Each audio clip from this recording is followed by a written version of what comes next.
Here. Geib, Here. Gilligan, Here. Kreiser, Here. Ludwig K, Ludwig M, and Putt are absent. Okay. At this time, I'd entertain a motion to approve the minutes of the regular board meeting of August 13th, 2020. So moved. Moved by Kreiser. Second. Who second? I did, Geib. Thank you, Larry. Seconded by Geib. Any questions, comments, or concerns? Hearing none, all those in favor, please signify by saying aye. Aye. Opposed? Motion carries. We'll turn this over to you, Dr. Kepler, for Palmyra Pride. Thank you, Mr. Connell. As you know, many meals were distributed to families in need from late March through yesterday was our last meal distribution. Part of our success goes to folks associated with the Harrisburg Dairy Association. Tonight I want to thank Tony Potter. Tony was instrumental in creating a contact with our school social worker and food service department and the Harrisburg Dairy Association.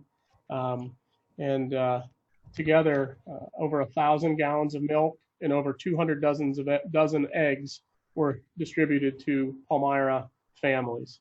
So I think Mr. Potter is on this evening. John, Mr. Potter, if you just want to say a few words, he'll unmute you and give you the mic. I just want to thank Lindsay Knapp and the cafeteria workers for what they did for the students, as well as many of the other school districts that had been feeding children since the pandemic struck. It's, really those individuals who are the boots on the ground, consistently doing work. We sort of stepped into the breach. So I really appreciate partnering with Lindsay. She made the program easy to administer. It was terrific. She's one of the people who just says yes, and we'll figure it out. So you have a wonderful social worker in Ms. Knapp, and you have some fabulous cafeteria workers. Just a real good folks here in Central Pennsylvania. Absolutely. So on behalf of the board and administration, Mr. Potter, we thank you for your involvement. We thank the Harrisburg Dairy Association for helping out our families in the Palmyra community. So thank you. Thank you. Thank you, Mr. Potter. Thank you. Okay, moving on. President's report. I have nothing to report tonight. So next item up on the agenda is visitor comments. So Mr. Dave Laudermilk is up. Dave, you want to say hi?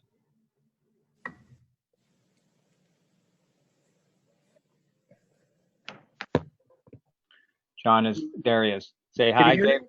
Yep. Speak up a little bit more. Can you hear me now? Can. Okay, you have the floor, Dave. Great, thank you. So tonight I had some questions about the school reopening plan. First, I wanted to thank the administration for all the hard work over the summer. I know I've said that a couple times in these meetings, but I really appreciate the over communicating. I don't mind that my email inbox is, has 100 or 200 emails in it. One comes in on Monday, one comes in on Thursday with some different information, some updated information. I appreciate that. Definitely, in my line of work, I've always stressed to sales reps over the years to over communicate, let people know what you're doing. It's given me a good sense that my wife and we made the right decision to send our kids back.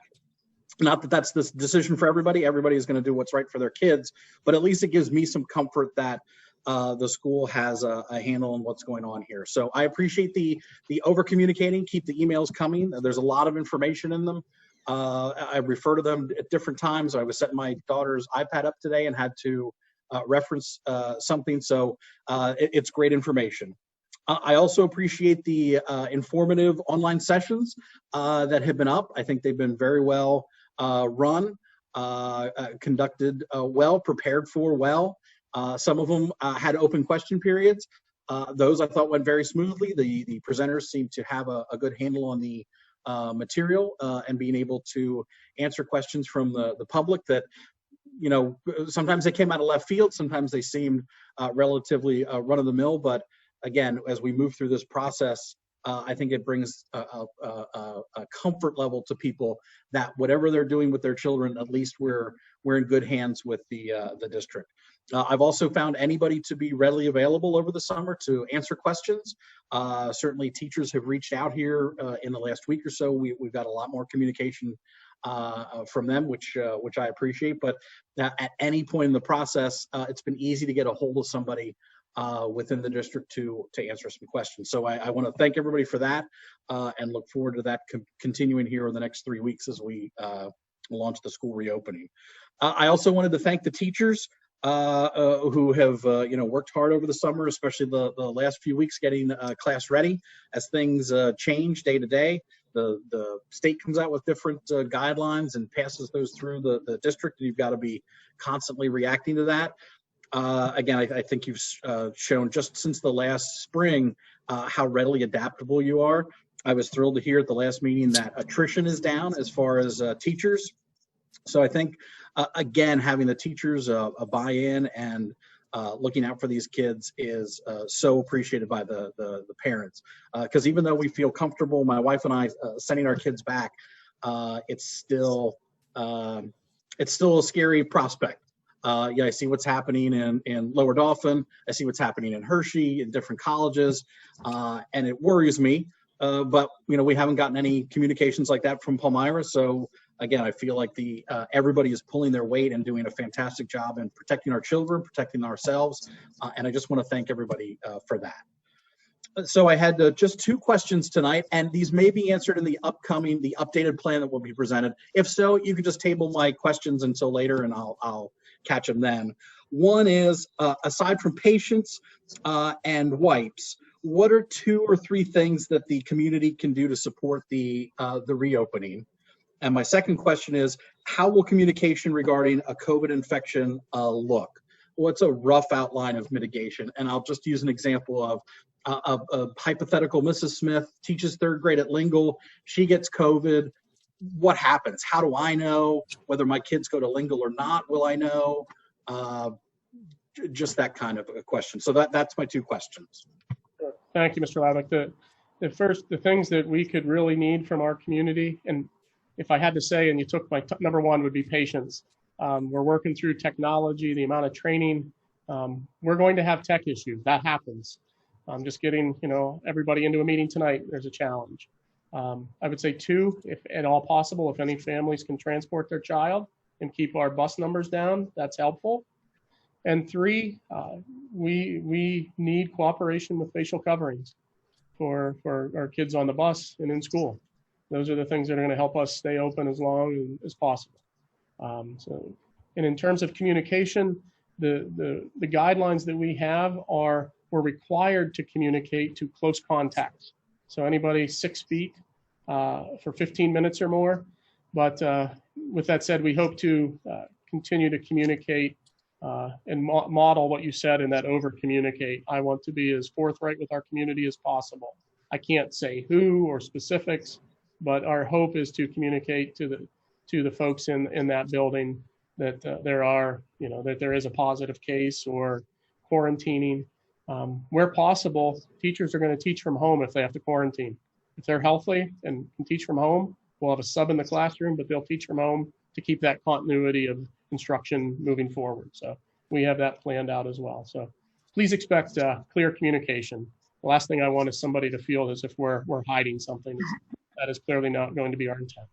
Okay, thank you, Dave. Great, thanks. Okay, next item on the agenda is buildings and grounds. So that's Krista tonight. Buildings and Grounds met on August 13th. They reviewed changes for the board policy 707. And the minutes, doesn't say how many minutes, I'm sorry.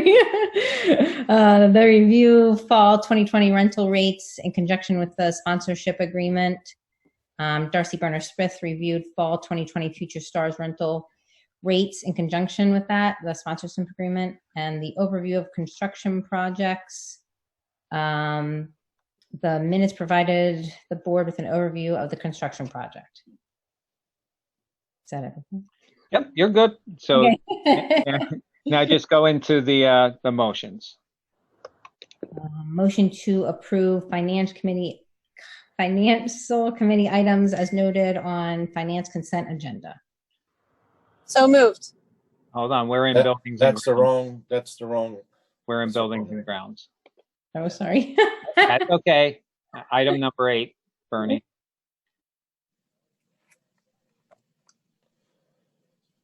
Would you like me to make the motion, Mr. President? If you have it in I front of I would move to approve the first reading of Board Policy 707, use of school facilities. Okay, I have a motion to approve the first reading of Board Policy 707, use of school facilities. Do I have a second? Second. Second by Guy. Any questions, comments, or concerns? We made a change to that came out of the discussions at the last meeting and conferring again with the task force. So this is the version that you saw 2 weeks ago, and we'll just scroll up. Added some additional language where that double asterisk is in the middle about booster groups. There was the discussion about booster groups satisfying any obligations in letters of intent or other arrangements. So that was expanded out of the discussions that we had.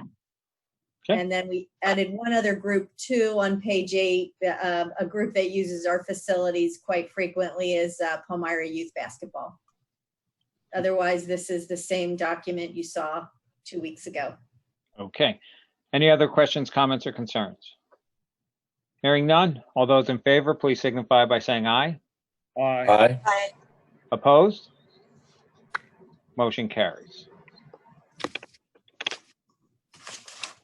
Mr. President, we also have a motion to approve facilities rental rates for Future Stars Tournament Baseball at a rate of $1,150 per weekend for up to 5 weekends in the fall of 2020 for use of the athletic complex field and varsity softball field.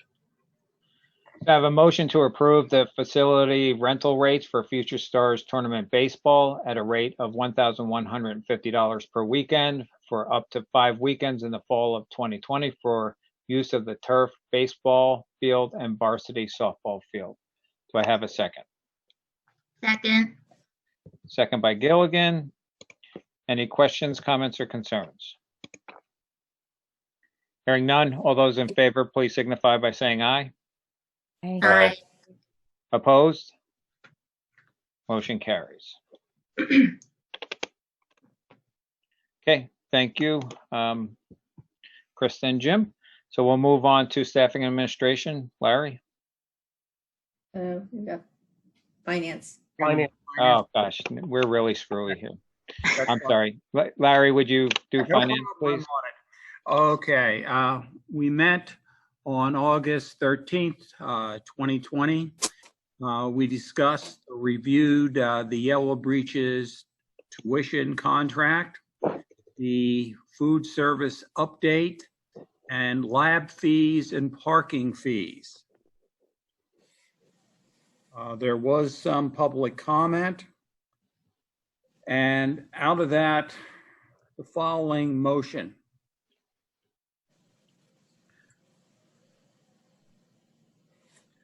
Okay. Motion to approve the tuition agreement for 2 students enrolled at the Yellow Breeches in the amount of $71,952. So we just have to make the consent agenda motion. Oh, okay. That was the motion that's in front of me. Yeah, it's Okay, here it is.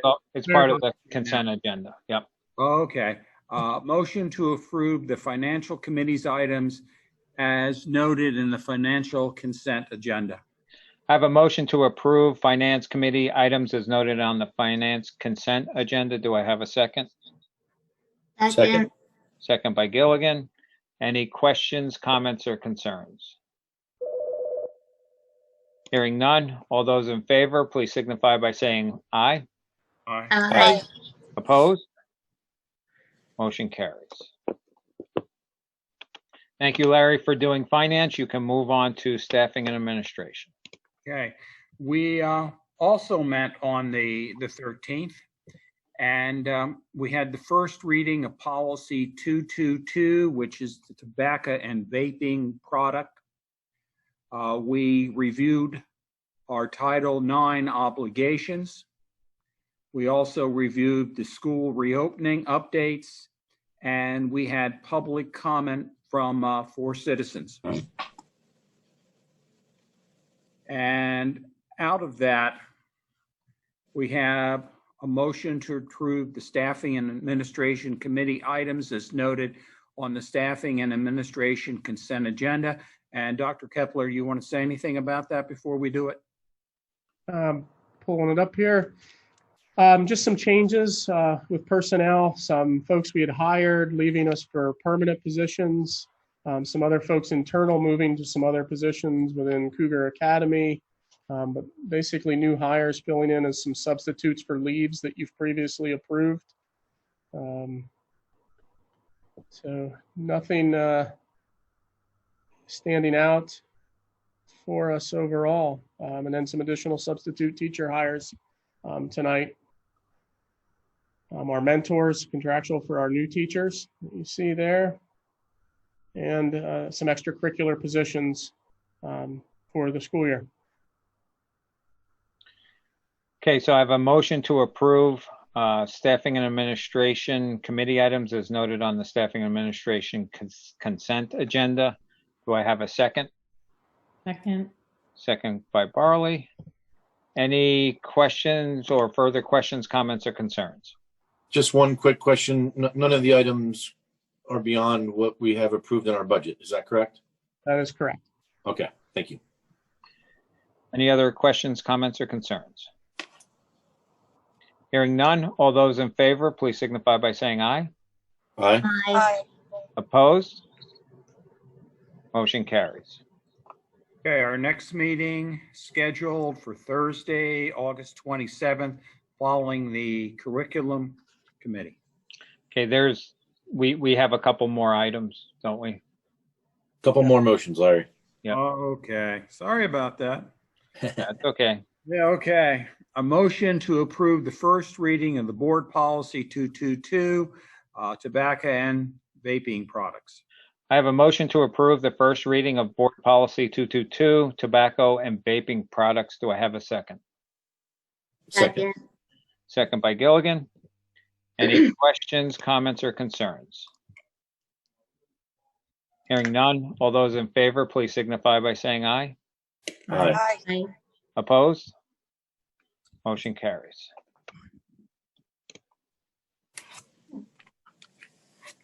Okay. A motion to approve Palmyra Area School District Update Health and Safety Plan for the return to school for the 2020-21 school year. And this will be a roll call vote. I have a motion to approve the Palmyra Area School District's updated health and safety plan for the return to school for the 2020-21 school year. Do I have a second? Second. I think that was you, Sue. Did you second it? No, Then it was Krista. I don't know who did it. There are too many. Somebody re-second that for me, please. Second. Okay, thank you. I know it was a female voice. That's about it. Any questions, comments, or concerns? Just to highlight a few of the changes, I've highlighted them in yellow for you. We updated with the additional guidance from the Department of Health on the wearing of facial coverings, where they clarified they must be worn in the classroom, even if 6 feet of distance can be obtained. The only time that we can take them off is eating or drinking. Wearing a face covering creates an unsafe condition for operating equipment, which I don't see that for our students. And 6 feet apart during face covering breaks that can last no more than 10 minutes. Other updates as we go through. are more when we're talking about quarantining and directions there. We've added language, changed language to mirror quarantining as per the Department of Health or medical professional consultation. That when conditions for a student or staff member to return to work will be following the Department of Health published guidelines. Contact tracing under the direction of the Department of Health. We will work directly with them on those efforts. And then where we get into specifics here, notify the school of potential exposure. If we're notified, the entire building does not need to be evacuated or closed. Language from Department of Health. The close contact definition wavered between 10 minutes and 15 minutes. The Department of Health has landed on 15 minutes to make that the determination or identifying a close contact. We're further clarifying that if a student is, that they have to be fever-free for at least 24 hours without fever-reducing medication, and that the day sent home is basically day 0. So it's the day they go home is day 0 and they're out the next day. Further clarifying a confirmed case of COVID-19. This basically, the Department of Health has moved to a more of a time and symptoms-based return strategy. So improvement, resolution of fever without medication, improvement of symptoms, and 10 days have passed since initial diagnosis is when they can return. Just highlighted that the mask covering, we also included the August 17th update, which I reviewed. And I think that pretty much, I think that takes care of the changes that we have for you tonight. Okay. So if there's no other questions, comments, or concerns, Darcy, roll call vote, please. Who are you starting with, Darcy, first? With Mr. Kreiser. Kreiser, Yes. Ludwig K. and Ludwig M. and Putt are absent. Farley, Yes. Connell, Yes. Fisher, Yes. Geib, Yes. Gilligan. Yes. I have a 6-0, motion carries. Next one, Larry. Okay. Staffing and administration items added after Staffing Administration Committee meeting on August 13th, 2020. You have one more motion, Larry. Okay, yeah, I didn't read the top part. Sorry about that. That's okay. Item E. Yeah, okay. Motion to approve the Palmyra Area School District updated athletic return to play plan, staffing and administration items added after. Okay. Okay. I have a motion to approve the Palmyra Area School District's updated athletic return to play plan. Do I have a second? Second. Second by Kreiser. Okay. When you previously approved this plan, it was for our return to off-season workouts, placing in here the competition level information. So basically following PD or PIAA guidelines, which are following the CDC. I emphasize to our community that these are not our rules here at Palmyra. The attendance is the addition here that we've added. Face covering at all times during an inside contest. Spectators not on the court of play. Spectators adhering to the posted signage. Unnecessary shaking of hands. And how we handle spectators are asked to exit the facility immediately. What we've added is, you'll notice there only if restrictions are relaxed. As above, we have spectators are not permitted at this time. So the rules we've put in place, we're putting a disclaimer should the direction from the Commonwealth and or the PIAA change, we would have those items that I mentioned to you in our protocol. But at this time, spectators are not permitted. And that's a challenge. We know it's an emotional topic for families, but that's where things are at this time. Specifically speaks in the direction that even if we're under 250, no spectators. So we ask that families help us there as well. We do have means to live stream 2 different events on any given day at the same time. So we have that technology available, and we'll do that for families. But no spectators, but if those are loosened, we'll adhere to this type of spectator expectation. So, and that is the only change. I will tell folks that, transportation is going to be an issue with struggling to find drivers to fulfill our regular runs. Right now, we are fully staffed, but we are going to be hard pressed to find drivers to transport to athletic events. So Mr. Weidler is working on plans. We might need help from families in being able to transport to away events, just based on the pandemic and driver shortage to begin with, but add the pandemic in it, and it's a challenge. And that's, other schools are facing that as well. So if you know anybody that wants to drive a bus or drive a bus after school, contact Bucks or a district office. We'll put you in place with Bucks. That's correct. Drivers are absolutely needed. Okay, so any other questions, comments, or concerns? Hearing none, all those in favor, please signify by saying aye. Aye. Opposed? Motion carries. Thank you, Mr. Geib. So we'll move on to the next item, which is reports. So Dr. Kepler, we'll start with the superintendent's report.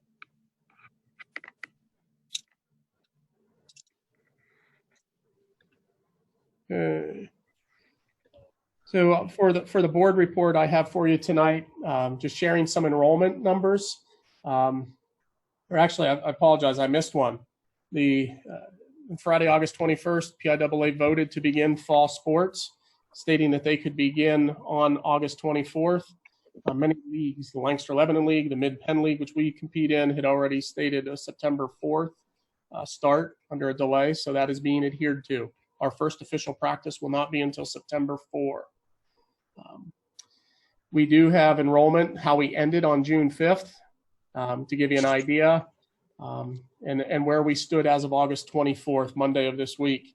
Take a note at our freshman class. The question's been asked, why are we doing an A-B, middle school, high school? And you just look at sheer numbers is driving a lot of that, plus how those buildings are scheduled. But our 8th graders were at 331. We're up to 349 freshmen. Huge, huge class there. But yet you see at our elementary, our numbers are back down to where we've seen over 8-10 years ago. We'll see if that holds true. Our Cougar Academy enrollment, this was as of the tail end of Friday into Monday. This number has grown. But, we are at capacity even with the additional staff we've placed there. We have started to have to work with parents and seek for them to go into our synchronous model, as we simply do not have any additional staff for Cougar Academy. In terms of our projects, our Northside Elementary renovation project is nearing the completion stage. They will obviously have punch list items and final things, but teachers are in. Our teachers are under a great deal of pressure, and kudos to our Northside staff under Mr. Applequist's leadership. They had the added pressure of having to unpack from trailers, put their classrooms together, and do all the additional learning. So a great deal of respect to those professionals at Northside. The athletic complex construction is wrapping up in the next few weeks. Our student athletes will be on field 1 beginning Saturday morning, as long as we don't have the rain from Hurricane Laura. So field 1 will be open on Saturday. Looking forward to that. I did receive some pictures where they tested some lights this morning at 6 a.m.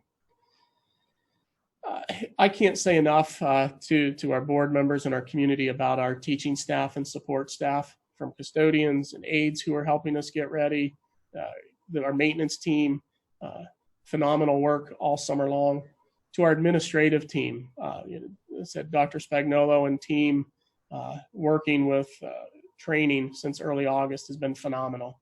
And then ultimately our teachers. As superintendent, I can't tell you the number of people that speak to me and say, I can't imagine living, knowing what you're living through. And right now, it's pretty easy for me to deflect that, because what our teachers are doing surmounts anything that I've been asked to do. We're asking them to learn and teach in a different manner. They are stressed. There will be tech issues. There will be hurdles, and we will grow. But they are poised to do great things beginning on Monday. So yesterday we had our district opening. We didn't have it in a traditional sense. We minimized it to welcome people back, but just gave them time to get working in their rooms and additional training. And just full credit goes out for our teaching staff. The next item there, highlight in 2020-21, we're opening in a hybrid format, and all learners in kindergarten through 12th grade having multiple options. And that's helped us reduce our class sizes at the elementary and our middle school, high school, to where we're fairly comfortable in our ability to social distance. The utilization of face coverings, as I said, is going to be mission critical for us. I was amazed, pleasantly surprised, and proud of our learners that came back for some remediation the week before last, I believe it was. There's some students with special needs that came in, and these students were wearing masks or face shields and doing well with that. So I believe it can be done in almost all cases. There will be some cases due to medical need that we've worked and will approve, but it's very limited at this time. So we just ask our community for cooperation with this effort, that facial coverings are going to be required, and students could be denied entry on a bus or into the school. We need your help, Palmyra community. Our bus drivers have been provided with masks to hand to a student to wear before they get on the bus, and we just need that in order to keep everybody safe.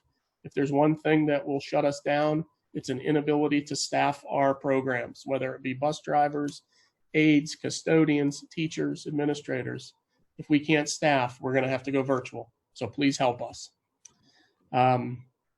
So we're working through, when I drafted this, I was short a bus driver.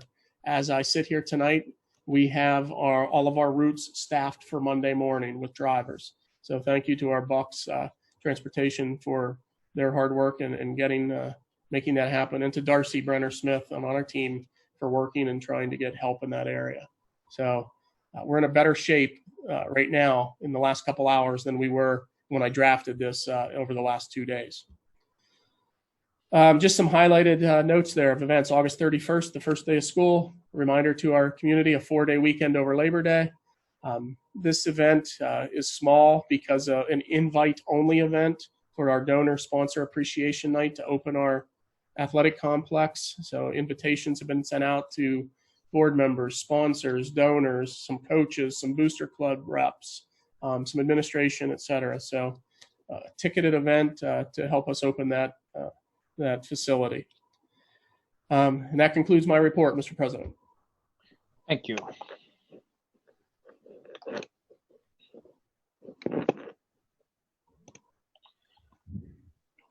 Student rep report. We don't have a student rep yet. We're starting at next meeting, Mr. Connell. Next meeting. Okay. CTC. Mr. Putt's not here. So we'll go with the Rec Commission. I know Mike isn't here. IU 13. Yes, I have a report. Can you hear me? Yep. Okay. The Lancaster-Lebanon Intermediate Unit board met on August 12th via Zoom. And I have a few meeting highlights. Teresa Fleming from the IU 13, a special ed consultant. She was recognized as the recipient of the 2020 IU 13 Annie Sullivan Award. Plans for the reopening of IU 13 classrooms were presented to the board, and that was followed by approval of the IU 13 health and safety plan. And finally, Dr. Edith Gallagher was reelected to the board, serving as the representative for the Lancaster School District. And that's all. Thank you, Christine. We'll move on to Cougar Foundation. I think those reps are not with us, but I'll just give a quick update, Mr. Connell, and say that the Cougar Foundation is in receipt of all sponsorships, and talked to the treasurer tonight, and he'll be cutting a check and sending those revenues to the school district. Okay. Next is the Palmyra Public Library. The library has been open since June 13th. They've been practicing social distancing. They've only had a percentage of their computers open, but they tried to accommodate people by limiting individual use of the computers to a half hour. Their Wi-Fi service, of course, is open in the parking lot. They have virtually run their entire program virtually. And this is the programs like the summer learning program for students and the summer learning program for the families. They also have been doing something special on Facebook. I think they're halfway through this. This is where they go around to different farms and they read a book to animals, and you get the reaction from the animals, and that's been very popular. I'll have the numbers for participation in these various groups next time. None of those numbers were really available except for one of the Facebook programs, which was from July 16th to August 13th. They had over 14,000 participant hits during that time on the program. So they've been very, very pleased with the fact that the kids have been involved in this. That's it. Okay, thank you. Tax collection. Karen's, right? That's Karen's. Okay. Legislative region report. Okay, there's a few acts that were being implemented. Act 38, it's a penalties for passing a school bus. There are now going to be a $300 fine for passing a school bus, with $250 of the fine given to the school districts to be used for the installation and maintenance of school bus cameras. There's also Act 73, the electrocardiogram testing for student athletes. Parents may request an EKG test from their family providers in addition to the standard athletic physical that they give at the cost is being transferred to the family. Act 75 is an extension of the property tax payment discount period, which allows school districts the option to extend their property tax discounts periods and their base periods, as well as to waive penalties for payments through June 30th of 2021. And there's also a House Bill 672, which clarifies that a parent or guardian has the right to consent to inpatient or outpatient mental health treatment on behalf of a minor under the age of 18. The law also will continue the provision of Act 147 that allows minors age 14 and older to consent to treatment without the consent of their parents. And that's it. Okay, thank you. Next is hack advisory. I don't think there is one. I haven't heard anything. Okay. Any other reports? Any communications? Yes, Mr. Connell, there is a thank you to the board there.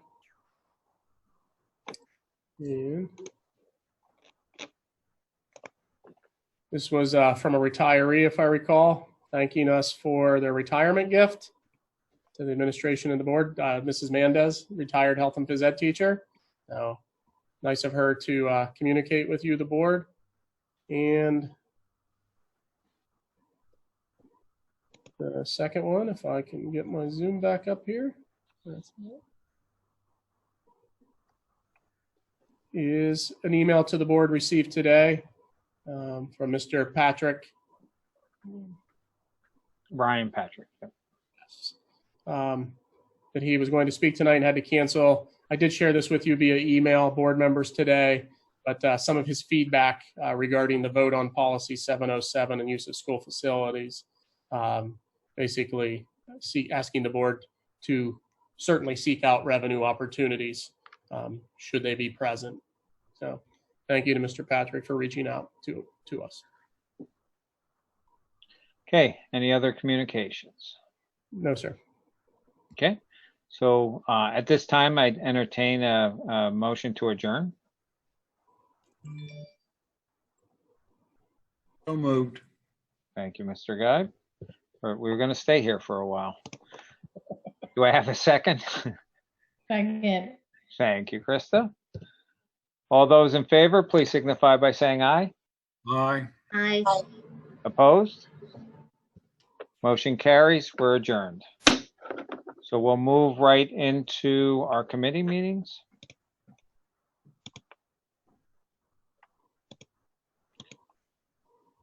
I thought we had curriculum. Did we have curriculum? Yes.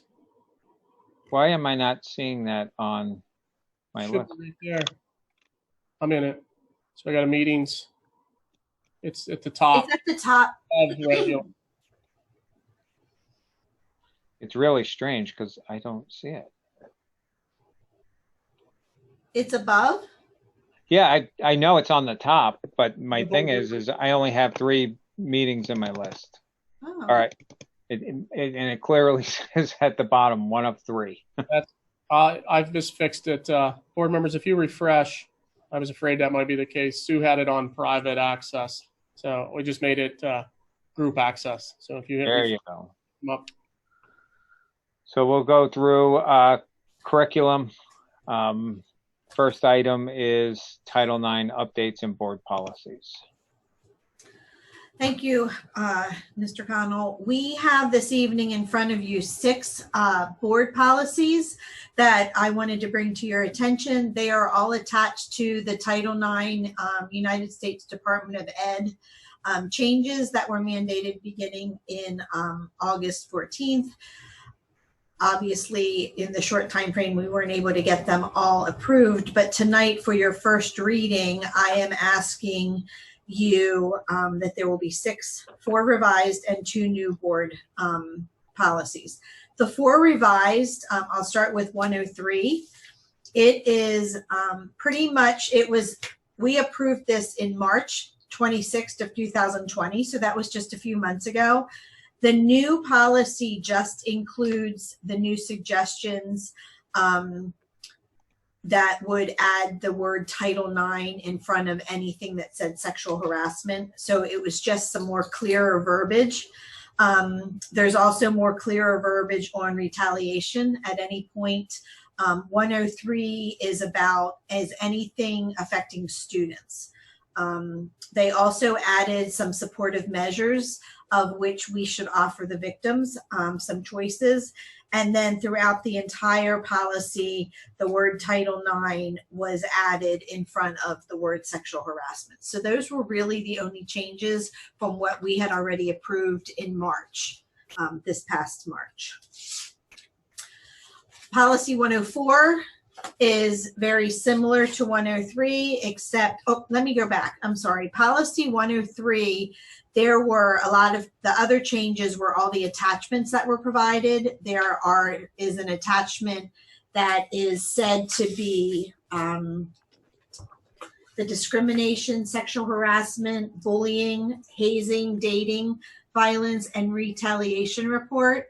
The report that is up there under the attachments at the bottom is just more succinct. You're able to type in it. It also is several pages long, and along with the information, it gives you directions, explicit directions on how you're supposed to, what you're supposed to do with the information. So this same form is for all of the policies that we are speaking of tonight. It is not just for 103. The other thing that goes with policy 103 is the discrimination complaint procedures. the Pennsylvania school boards made that a little more specific. So really the changes that have been made have just provided more guidance to public schools and colleges on what we're supposed to do, new definitions, more explicit language for what we're to do should a case arise. And then the last thing for 103 is that should we determine that the behavior is a Title IX offense, there's actually a formal grievance process and formal complaints, and that goes several pages, 19 pages of actually directions on how to help the victim and their families, and also share the information with the supposed bully or person who did the crime. 104, policy 104, the last thing is just a letter that would go out. The letter is very similar, attachment 4. It's very similar to the letter we approved in March. The only change is that instead of just saying sexual harassment and discrimination, they add the word Title IX. So pretty much some of these policies, again, is not any new purpose. It has to do with adding explicitly the word Title IX to the current policies. 104 is the exact same way. This is a sexual harassment that's affecting the staff. So the staff would be the person who is involved with the victim. Any of the guidelines to I don't even know what I'm trying to say. Do the formal complaint can be in writing or it can be written. If it's written, you can use attachment 1 that Dr. Kepler had just shared. And then again, all through this policy, similar to 103, they just added the word Title IX in front of sexual harassment to make it more explicit. The discrimination complaint procedures, attachment 2 and attachment 3 are exactly the same as in policy 103. So Annette, the attachments, right? They relate to both 103 and 104 policies. Yes. Are they embedded in those policies, or are they just listed out through links? How is that going to work? They're attachments. So when we once the board approves these and we put them on the website, we will have to add the attachments separate. So Okay, we'll list them under policy, Mr. Connell, but also on the section of the website that speaks to discrimination or Title IX, so the ease of use for any complainant would be present. Okay, thank you. And one of the things, Mr. Connell, that came with the whole Title IX change was just the explicit support that we give the families, both the victim and the alleged perpetrator's family. And so these forms that Psba created are very self-explanatory and really go through the process that we would be able to share with the families. So that's a big difference that, in my opinion, is helpful. 247 is our hazing policy that was adopted in August 11th, 2016. So that's a few years old. Again, the only changes that really were put into this was adding the Title IX word in front of sexual harassment. It also explicitly says that these situations should be handled jointly between the compliance officer, which is Mrs. Darcy Brenner Smith, and myself being the Title IX coordinator, until it's determined which way the concern is, whether it's a Title IX concern or just an harassment concern. There's more information on how we're to word if it needs to go to law enforcement, it's supposed to be considered an incident. And it just, again, has more detail on what steps you're to take should there be an accusation.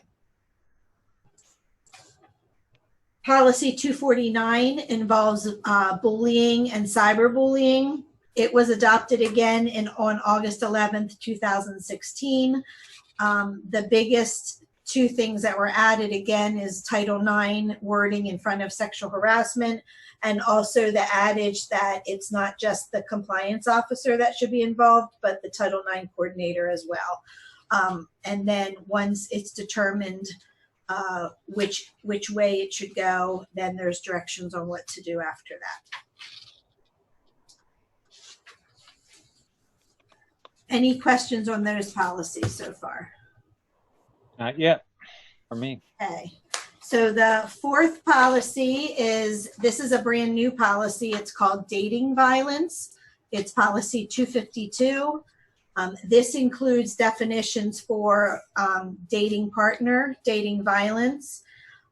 It also talks about the importance of telling any adult in the building, should there be a situation. And then we also need to provide training to students, which I did speak to our health teachers at the high school, and they do talk about healthy relationships in one of their units. So I am going to follow up the conversation once this gets approved to talk about what specifically we talk about in the relation to dating violence to put into that class.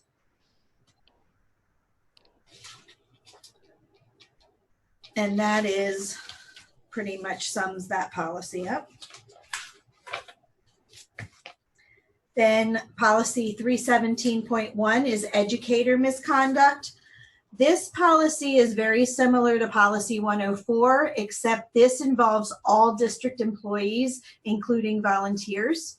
And this pretty much adds sexual abuse and exploitation. It's very clear, gives suggestions of what employees should not do. And it also speaks to the code of professional practice and conduct that teachers have to abide by.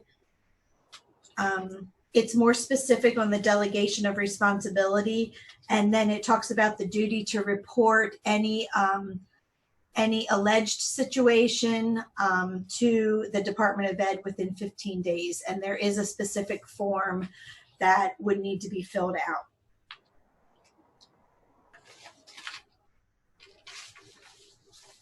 And then the last policy I bring forward tonight is policy 800, which replaces our policy 809. And that is talking about records management. This policy includes financial reports as well as our district records management, which would be our student reports. There is to be a records coordinator. Depending on the concern, our Director of Pupil Services will be our records coordinator for any student record questions, and our business manager designee will be our financial, if there's any questions with financial reports and management. There is an attachment, an Exhibit A to this policy that talks about how long the district records need to be held.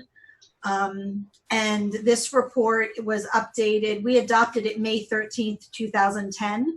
So there were some changes to this one, and it really added more specific information regarding if the records are going to be electronic, via, and also email.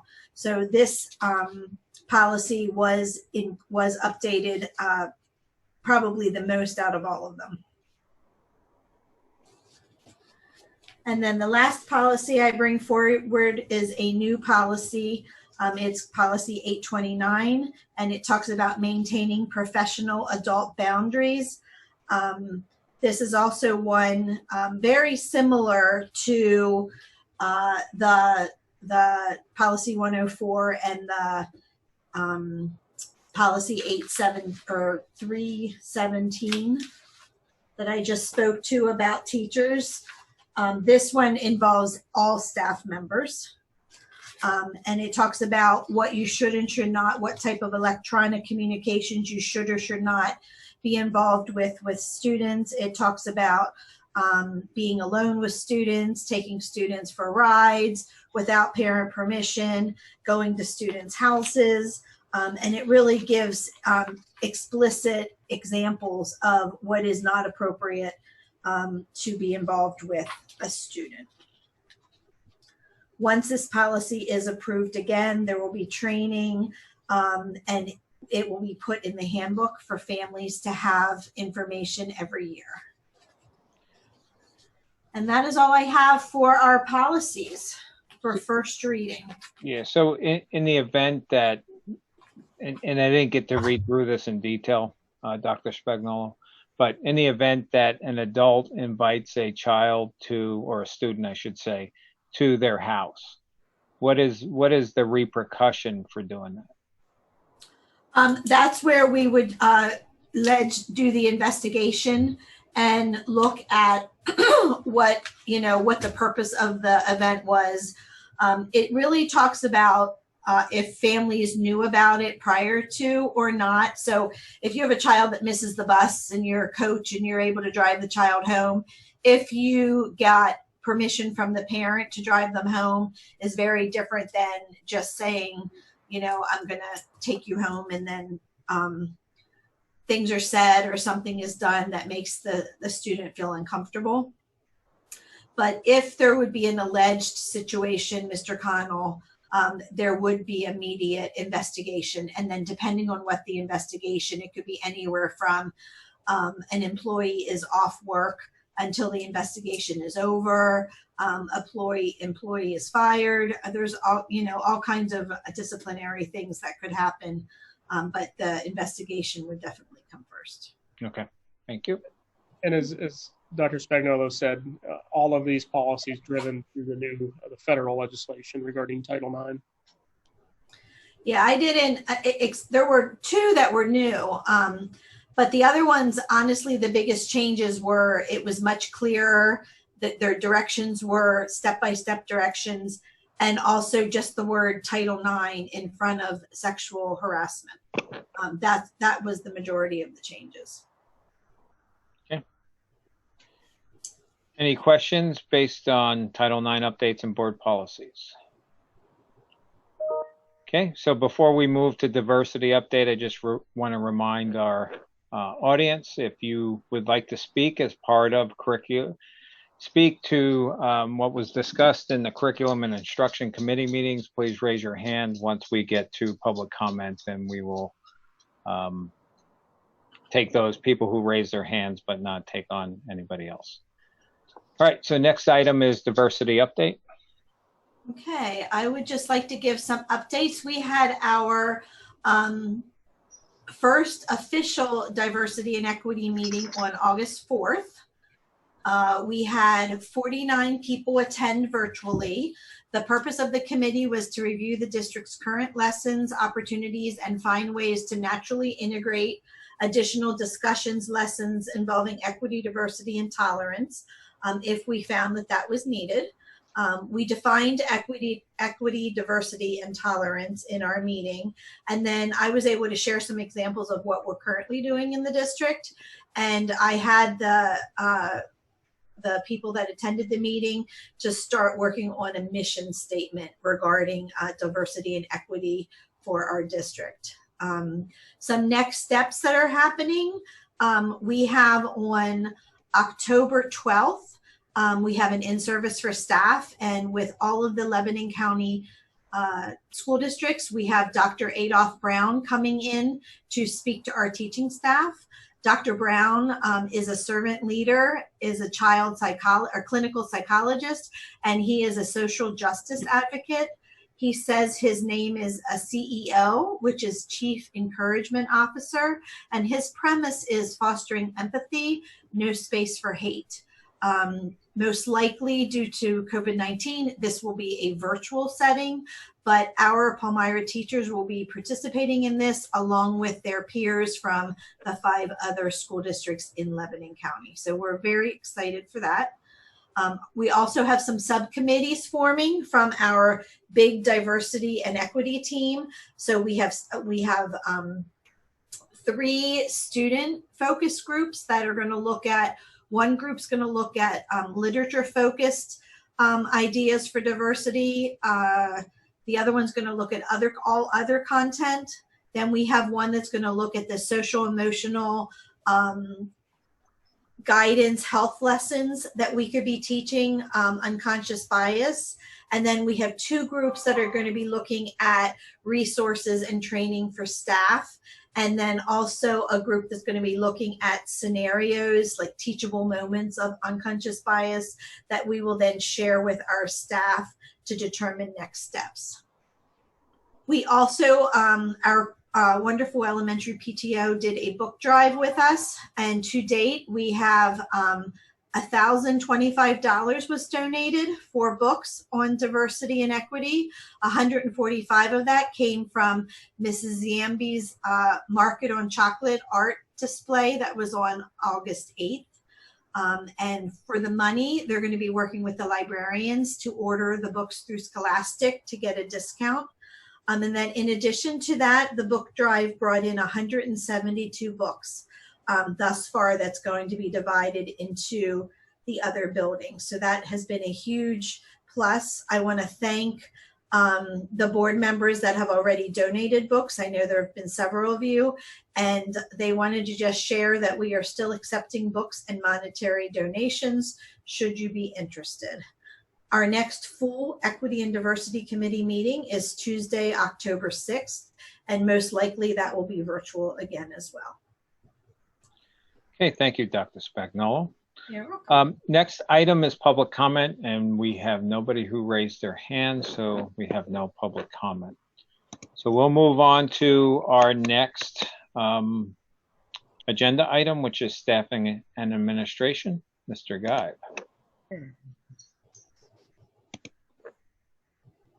Okay. And before you get started, Larry, I just want to make sure, again, if you have a comment you want to make as part of public comment, to make sure you raise your hand in the Zoom meeting before we get to public comment. Once we get to public comment, I'll cut that off, and whoever has their hand raised will be able to speak.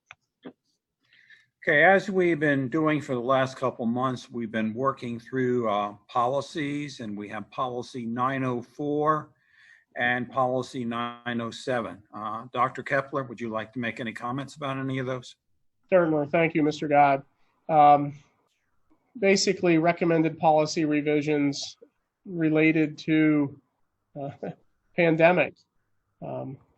Again, speaking to our ability to have to limit attendees at school events when necessary under health standards. Basically just adhering to giving us the ability through policy to reinforce health and safety guidelines at events. So pretty limited change. Okay, thank you. And then Bernie, these changes for that particular policy, is that the recommendation of PSBA, or is it something we thought? No, these are direct recommendations from PSBA. Okay. And 907 school visitors mirrors that rationale. As I bring that up, changes highlighted in red.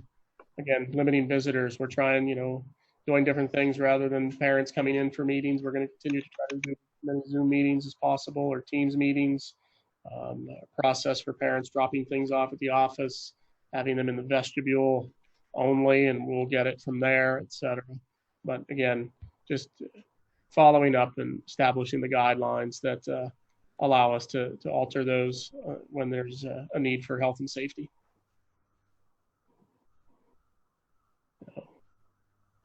Okay. Good. That's it. Okay, thank you.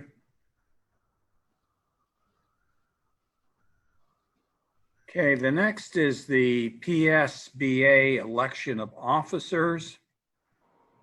I know if you take a look at these, some of these individuals are running unopposed. Yeah, I think, Larry, when I looked at this earlier today, the only one seat was the vice president. I believe so. You're correct. Yes. There are bios attached. As far as the timeline for this, I, as the board secretary, cast the vote as you direct me to, and that a voting window is open until October 11th.